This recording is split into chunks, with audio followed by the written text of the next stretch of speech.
మన పెట్టుబడి మన పిల్లల భవిష్యత్తు కోసమే కదా, అందుకే సరైన స్థలం ఎంచుకోవాలి. మీ పెట్టుబడికి నమ్మకమైన వేదిక శ్రీ వాసవి ప్రాజెక్ట్స్. శ్రీశైలేశదయాపాత్రం ధీభక్త్యాదిగుణార్ణవం యతీంద్రప్రవణం వందే రమ్యజామాతరం మునిం. లక్ష్మీనాథసమారంభాం నాథయామునమధ్యమాం అస్మదాచార్యపర్యంతాం వందే గురుపరంపరాం. యో నిత్యమచ్యుతపదాంబుజయుగ్మరుక్మా వ్యామోహతస్తదితరాణి తృణాయ మేనే. అస్మద్గురోర్భగవతోస్య దయేకసింధోః రామానుజస్య చరణౌ శరణం ప్రపద్యే. మాతాపితా యువతయస్థనయా విభూతిః సర్వం యదేవ నియమేన మదన్వయానాం. ఆద్యస్య న కులపతిర్వహుళాభిరామం శ్రీమత్తదంఘ్రియుగళం ప్రణమామి మూర్ధ్నా. భూతం సరశ్చ మహదాహ్వయభట్టనాథ శ్రీభక్తిసారకులశేఖరయోగివాహాన్ భక్తాంఘ్రిరేణుపరకాలయతీంద్రమిశ్రాన్ శ్రీమత్పరాంకుశమునిం ప్రణతోస్మి నిత్యం. ఓం భగవన్నారాయణాభిమతానురూపస్వరూపరూపగుణవిభవైశ్వర్యశీలాద్యనవధికాతిశయ అసంఖ్యేయ కళ్యాణగుణగణాం పద్మవనాలయాం భగవతీం శ్రియందేవీం నిత్యానపాయినీం నిరవద్యాం దేవదేవ దివ్యమహిషీం అఖిలజగన్మాతరం అస్మన్మాతరం అశరణ్యశరణ్యాం అనన్యశరణః శరణమహం ప్రపద్యే. కర్కటే పూర్వఫల్గుణ్యాం తులసీకాననోద్భవాం పాండ్యే విశ్వంబరాం గోదాం వందే శ్రీరంగనాయకీ. నీళాతుంగస్థనగిరితటీ సుప్తముద్భోజ్య కృష్ణం పారార్థ్యం స్వం శృతిశతశిరసిద్ధమధ్యాపయంతి. సోచ్ఛిష్టాయాం స్రజినిగళితం యాఫలాత్కృత్య భుంక్తే గోదా తస్యై నమ ఇదమిదం భూయ ఏవాస్తు భూయః. అన్నవయల్ పుదువై ఆండాళరంగర్కు పన్ను తిర్పావై పల్పదియం ఇన్నిషయాల్ பாடிக் கொடுத்தார் நல்பாமாலை பூமாலை சுடிக் கொடுத்தாடே சொல் சூடிக் கொடுத்த சுடற்கொடிய தொல்பாவை பாடி அருளவல்லவல்வலாய் நாடினி வேங்கடவர்க்கு என்ற விதியின் நிம்மாற்றம் நாங்களவா வண்ணமே நலுகு. ఓం అస్మద్గురుభ్యో నమః. శ్రీమతే రామానుజాయ నమః. శ్రీకృష్ణపరబ్రహ్మణే నమః. ఓం శ్రీ గోదారంగనాథాభ్యాం నమః. జై శ్రీమన్నారాయణ. జై శ్రీకృష్ణ. జై జై శ్రీకృష్ణ. ప్రియ భగవద్భక్త బంధువులారా, ధనుర్మాస వ్రతంలో అమ్మ గోదాదేవి చెప్పినటువంటి 3వ పాసురాన్ని ఈరోజు మనం అనుసంధానం చేసి అమ్మ చెప్పినటువంటి విశేషాలు కొన్ని తెలుసుకునే ప్రయత్నం చేద్దాం. ఓం శ్రీ గోదాదేవ్యే నమః. ఓంగి ఉళహళంద ఉత్తమన్ పేర్పాడి நாங்கள் நம்பாவைக்கு சாத்தி நீராடினாள் தீங்கின்றி நாடெல்லாம் திங்கள் மும்மாறு பேது ஓங்கு பெரும் சென்னலோடு கயலுகளா பொங்குவளை போதில் பொறிவண்டு கண்படுப்பா தேங்காதே புக்கிரிந்து சீர்த்தமலை பத்தி வாங்க குடம் நிறைக்கும் வள்ளல் பெரும் பசுக்கள் நீங்காத செல்வம் நிறைந்தேலோ రెంబావాయ్. ఓం శ్రీ గోదారంగనాథాభ్యాం నమః. మనకి 3వ పాసురంలో అమ్మ గోదాదేవి ఏం చెప్తుంది చెప్పాం కదా. మొదటి పాసురంలో పరవాసుదేవుణ్ణి, 2వ పాసురంలో వ్యూహవాసుదేవుణ్ణి పాల కడలిలో శయనించున్నటువంటి పరమాత్మ గురించి చెప్పింది. ఇప్పుడు 3వ పాసురంలో ఓంగి ఉళహళంద అని ఒక వామన చరిత్రాన్ని చెప్తుంది. వామనమూర్తిగా అవతరించినటువంటి శ్రీమన్నారాయణుని యొక్క నామ సంకీర్తన చేస్తుంది. ఇక్కడ ఓంగి ఉళహళంద ఉత్తమన్ పేర్పాడి. ఓంగి ఒక్కసారిగా పెరిగి. వామనుడు చిన్న పిల్లవాడిగా ఒక వటువుగా వచ్చాడు బలిచక్రవర్తి దగ్గరికి. 3 పాదాల అడుగును స్థలాన్ని అడిగాడు, 3 అడుగుల స్థలాన్ని. అయ్యో చిన్న పిల్లవాడు కదా, నా పాదంతో కలిసిస్తాను, నీ పాదం ఇంతే ఉంది కదా అంటే, పర్వాలేదనా ఇంత పాదమైనా నా పాదంతోటే యుక్తి కదా. శ్రీ మహావిష్ణువు మహామాయావి, ఆయన మాయలు ఎవరు తెలుసుకోగలరు, కాబట్టి నా పాదంతో ఇవయా 3 అడుగులు అన్నాడు. సరే అని చెప్పి ఇచ్చాడు. ఆయన పాదంతో 3 అడుగులు కొలిచి, ఒక పాదంతో భూలోకాన్నంతా, ఇంకొక పాదంతో పైలోకాలన్నీ కొలిచి, ఊర్ధ్వలోకాలు అధోలోకాలన్నీ 2 పాదాలతో కొలిచి, 3వ పాదంతో ఆ 3వ పాదాన్ని బలిచక్రవర్తి యొక్క శిరస్సు పైన ఉంచి పాతాళ లోకానికి అధిపతిని చేశాడు. రావణాసురుణ్ణి సంహరిస్తే అస్త్రశస్త్రాలు వేసి సంహరించాడు. భగవంతుడి కరస్పర్శ జరగలేదు. కాబట్టి వాటితోటే అంతమైపోయాడు వాడు. కానీ బలిచక్రవర్తి అలా కాదు. ఈయన మంచి ధార్మికుడు, యజ్ఞయాగాదులు చేసేవాడు, భగవనిష్ట కలిగి అన్నీ ఉన్నాయి. కాస్త అహంకారం ఆయనలో ఉండడం వల్ల ఆ అహంకారాన్ని తొలగించడానికి, అహంకారానికి కేంద్రస్థానమైనటువంటి ఆ శిరస్సు పైన తన పాదాన్ని ఉంచడంతో ఆ బలిచక్రవర్తి అహంకారము, ఆయన చేసిన దుష్కర్మలు ఏమైనా ఉంటే అన్నీ తొలగిపోయి ఆయన పాతాళ లోకానికి రాజు అయిపోయాడు.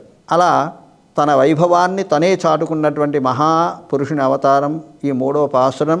దీన్ని శ్రీ వైష్ణవ సంప్రదాయంలో ఆశీర్వచన మంత్రంగా పాసురంగా కూడా అనుసంధానం చేయడం ఆచారంగా వస్తుంది మనకి. కాబట్టి ఎవరైతే 3వ పాసురాన్ని భక్తి శ్రద్ధలతో రోజు అనుసంధానం చేస్తారో వాళ్ళ యొక్క దుష్కర్మలన్నీ తొలగిపోతాయి, వాళ్ళ ప్రారబ్ధ కర్మలన్నీ కూడా తొలగిపోతాయి. ప్రారబ్ధ కర్మలు తొలగించడం ఎవరి వల్ల కాదు అంటుంది జ్యోతిష్ శాస్త్రం, కానీ తన వల్ల అవుతుంది అని శ్రీకృష్ణుడు ఎన్నో సందర్భాల్లో, కుచేలుడి విషయంలో ఇలా ఎన్నో సందర్భాల్లో తను నిరూపించాడు. అందుకే శ్రీకృష్ణుడు ఒక బిరుదు, అఘటిత ఘటనా సామర్థ్యుడు అంటారు స్వామిని. మిగతా అవతారాలన్నీ వేరు. రాముడు ఒక మానవుడిగా వచ్చాడు, మానవుడిగానే ప్రవర్తించాడు. కానీ కృష్ణస్థు భగవాన్ స్వయం అని చెప్తుంది శాస్త్రం. భగవంతుడే ఆవిర్భవించాడు శ్రీకృష్ణుడే స్వయంగా. కాబట్టి భగవద్ లీలలన్నీ అసాధారణమైన ఏ మానవుడు కూడా చేయలేని లీలలు పసితనంలోనే చూపించాడు మనకి. 8వ రోజు పూతను చంపడం, ఆ తర్వాత శకటాసురుడిని చంపడం, ఆ తర్వాత 12 సంవత్సరాల లోపలనే మొత్తం రాక్షసులందరినీ, కంసాదులందరినీ కూడా 12 సంవత్సరాల వయసు వచ్చే వరకు మట్టు పెట్టగలిగినాడు. ఇది మరి సామాన్య మానవుల వల్ల అవుతుందా? కేవలం భగవంతుడికే సాధ్యం అవుతుంది. కాబట్టి అలా భగవంతుని యొక్క అవతార తత్వాన్ని, పరిపూర్ణమైనటువంటి గొప్పతనాన్ని ఈ పాసురం మనకు తెలియజేస్తుంది. 3 పాదాల ద్వారా తను విక్రమించి త్రివిక్రముడైనాడు అన్నమాట. ఆ వామని యొక్క నామాన్ని మనం అనుసంధానం చేస్తూ ఈ వ్రతాన్ని ఆచరిద్దామని చెప్తుంది గోదాదేవి మనకి. ఇంకేంటట, 3 లోకాలను కొలిచిండు. 3 లోకాలను ఎందుకోసం కొలిచాడు? తన కోసమా? కాదు, పరోపకారం కోసం. అక్కడ ఎవరైతే ఈ బలిచక్రవర్తితో పీడింపబడుతున్నారో, బాధ కలుగుతుందో వాళ్ళందరినీ రక్షించడం పరోపకారం. కాబట్టి ఆ పరోపకారం కోసం ఆయనే తన గొప్పదనాన్ని చాటుకున్నాడు. నామున్ నంపావైకు గానం చేసి మన వ్రతాన్ని మనం ఆచరిద్దాం, అనుసరిద్దాం. నంపావైకు అంటుంది. ఎట్లాగా? శ్రద్ధతో చేయాలి. మనం ఏ పూజ చేసినా సరే, కనీసం మనకు ఇంకా పూజలు, నోములు, వ్రతాలు చేసే విధానం తెలియదు, టైం లేదు, శ్రద్ధ లేదు. కాబట్టి కనీసం దీపారాధన చేసినా కూడా ఒక శ్రద్ధ ఉండాలి, దానికి ఒక భక్తి ఉండాలి. దీపారాధన ఎలా చేయాలి కనీసం అది మనం పెద్దల ద్వారా తెలుసుకోవాలి. మరో సందర్భంలో చెప్పుకుందాం. అయితే ఆ దీపారాధన చేయడానికి కూడా శ్రద్ధతో చేస్తేనే దీపారాధన ఫలితం మనకు వస్తుంది. లేదంటే అశ్రద్ధయా హుతం దత్తం తపస్తప్తం కృతం చేయత్ అని శ్రీకృష్ణుడు చెప్తాడు భగవద్గీతలో. ప్రతి విషయము భగవద్గీతలోనే ఉంది. అంటే అశ్రద్ధతో మీరు ఏం చేసినా సరే, ఆధ్యాత్మికమైనటువంటి భక్తి పనులే కాదు, లౌకికంగా కూడా మనం అశ్రద్ధతో చేసే పనులు ఫలితాన్ని ఇవ్వవు. మనకు వంట చేయడం ఎలాగో తెలుసు, కానీ జ్ఞానం ఉంది, శ్రద్ధ లేదు. ఒక దగ్గర స్టవ్, ఒక దగ్గర నీళ్ళు, ఒక దగ్గర బియ్యం పెడితే అశ్రద్ధ వల్ల అన్నం తయారు కాదు. ఏం చేయాలి? మనకు తెలిసిన దాన్ని శ్రద్ధగా ముందు పొయ్యి వెలిగించడం, దానిపైన బియ్యాన్ని ఉంచడం, మధ్య మధ్యన కలుపుతూ ఉండడం, ఉడికిందా లేదా చూసుకోవాలి, అవసరమైతే నీళ్లు కలపాలి లేదా నీళ్లు పంపేయాలి. ఇవన్నీ చక్కగా చేస్తే దీన్ని శ్రద్ధ అంటారు. అప్పుడు మనం తినడానికి ఉపయోగపడేటువంటి ఆహారం తయారవుతుంది. మరి భక్తి శ్రద్ధ కనపడేటువంటి దృశ్యమానమైనటువంటి విషయమే అట్లుంటే, అదృశ్యమైనటువంటి పరమాత్ముని మన కంటికి కనబడకుండా కేవలం ఒక అర్చారూపంలో ఉంటే, అర్చారూపంలో ఉన్న భగవంతునిలో మనం చూస్తామా? భగవంతుణ్ణి అదొక రాతి విగ్రహం లాగానో, ఒక లోహ విగ్రహం లాగానో మనకు భ్రమింపజేస్తుంది మన మనసు. కానీ భగవంతుడు వచ్చి ఇక్కడ నిలుచున్నాడు, మనకు కావలసిన ఆయన ఇస్తాడు.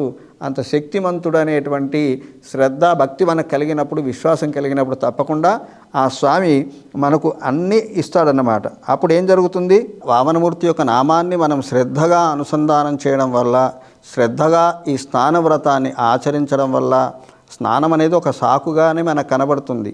మనకి ఎక్కడ ఈ ధనుర్మాసం మొత్తంలో కూడా వాళ్ళు స్నానం చేసినట్టుగా లేదు. ఈ వ్రతానికి సిద్ధం కావడము, ఆ తర్వాత 30 రోజు భగవంతుల్లో లీనం కావడం, ఇదే కనిపిస్తుంది మనకు. కానీ స్నానము వాళ్ళు గోపికలందరూ కలిసి ఇక్కడ ఈ ఆండాల్ గోష్ఠి అంతా కూడా చేసినట్టుగా మనకు కనబడదు. అదొక సాకు, స్నాన వ్రతం మనకు చెప్పడం అన్నమాట. తను స్నానం చేసే బయలుదేరింది, అదంతా వేరే విషయం. కాబట్టి ఇది అశ్రద్ధగా చేస్తే ఏమవుతుంది? మన అరిష్టాలన్నీ తొలగుతాయి. ఎలాంటి అరిష్టాలు అంటే, ఒక కులంలో ఒక మంచివాడు పుడితే ఆ కులానికంతా కూడా గొప్పతనాన్ని ప్రాప్తిస్తుందట, సంప్రాప్తిస్తుంది. అలాగే ఒక గ్రామంలో మంచివాడు ఉంటే ఆ గ్రామానికి కూడా అదంతా వస్తుంది.